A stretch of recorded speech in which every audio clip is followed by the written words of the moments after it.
What is up YouTube, and welcome to this Snowpiercer finale video. And wow, what a finale that was. I really do think that the show has really come into its own in the second half of the season. The first 4 episodes with the whole murder mystery, while it was good, I did like it, I just feel that the show has got into a territory where it feels a bit more comfortable with mysteries, revolution. This is really what we actually wanted from the show to begin with, and it really has hit its stride. Now, while we never got to see the esteemed Mr. Wilford in the show, yes, Sean Bean still hasn't been seen in Season 1, he does actually make an appearance in the trailer for Season 2, and we will be discussing what's coming next for Season 2 and looking at that trailer as well. So as always, please do hit that subscribe button with notifications on so you never miss a video, and if you enjoyed the video, please do drop a like down below as it does help us out massively.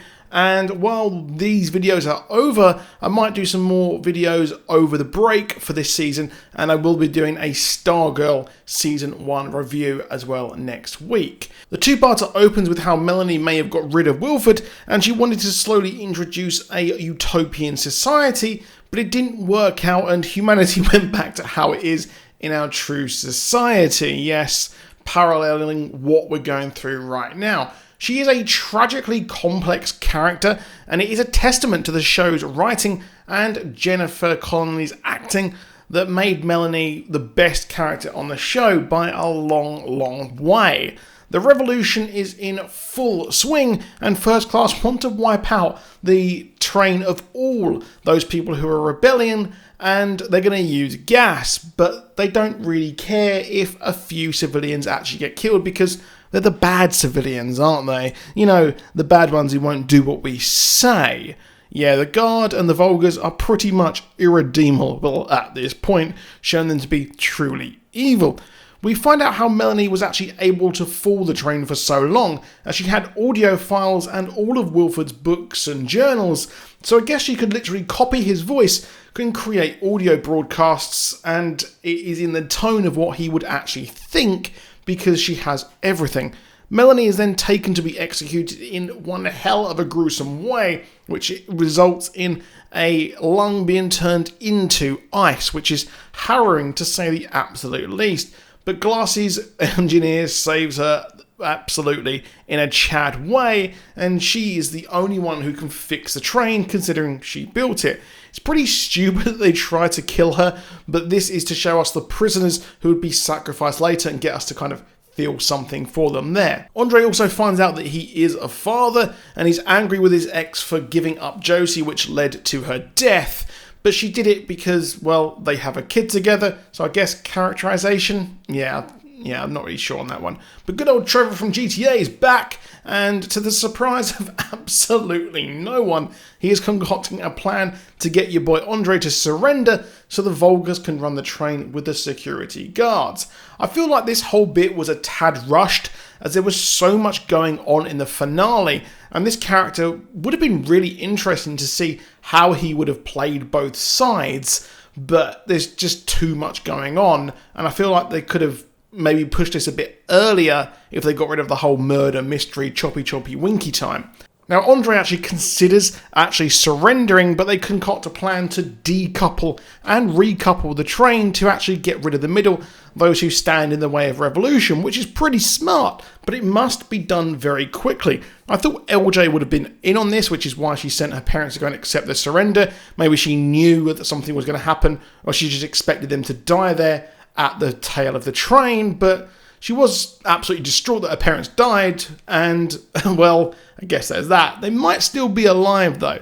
Now, he heads to make terms, and is given a white flag of surrender, and the Vulgars, in their vulgarity, make it a total power move, and we are just not sorry that they were left to die. Andre then has to decouple their cars after being saved, and, well, Roach saves him from the security team, and, well, that means he is on the right side of history there as well. But Andre has to decouple the prisoners. There's no way for them to actually get out. So Yeah, the Volgas and the rest in those 7 cars are decoupled as Melanie then makes a speech to open episode 10. We know that it will take about 10 minutes for the whole train to freeze, which is probably the same time for those 7 trains as well, so it's not looking good for them, to be honest. But we have episode 10, like I said, open with a speech, and the train is now in control of Leighton and the rest of the rebels.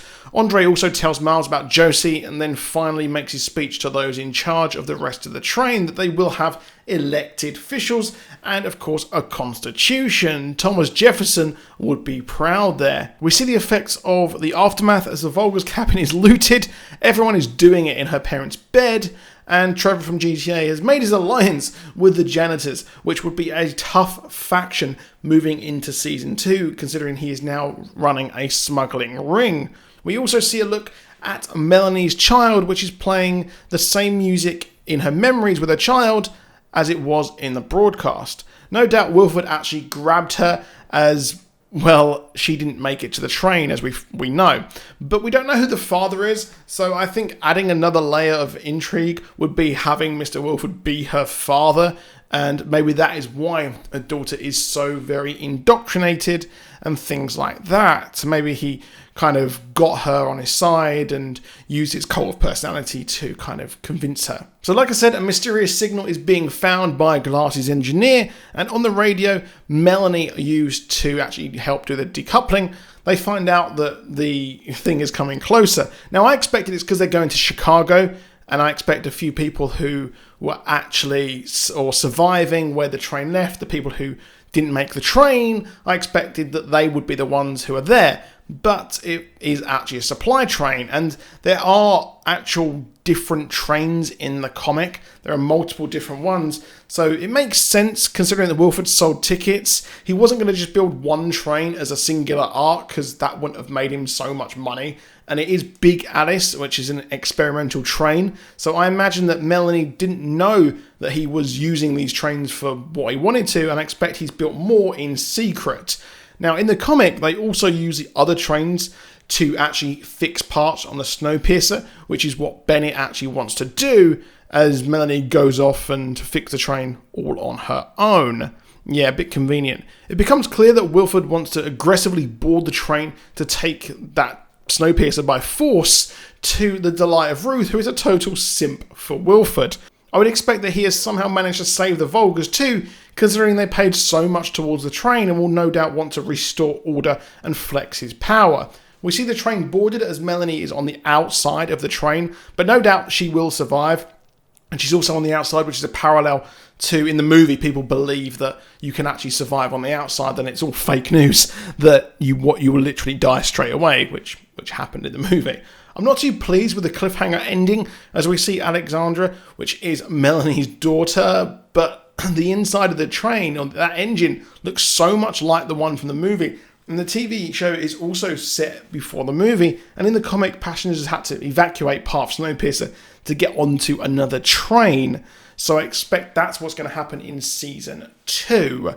So that, I did like that. Now in the trailer for second season, we finally see Daddy Wilford, who looks like the Penguin, who looks menacing, and has come to take what is actually his, which I thought was really cool. In there also, we see Leighton is in jail, so I expect that the actual dignitaries, the hospitality team, will side with Wilford, all the first class will side with Wilford, and we'll have to revolt once more. So we're doing it once again. The show's creators also said that they want to take people off the train at some point as well. So make of that what you will. But that is it for this video. So please do drop a like down below. Please do subscribe with notifications on. You can check out our Discord as well. Let me know in the comments what you think, what more content you want. We've put a lot of content up this weekend as well. So do go and check that out as well. And I'll see you soon, and goodbye.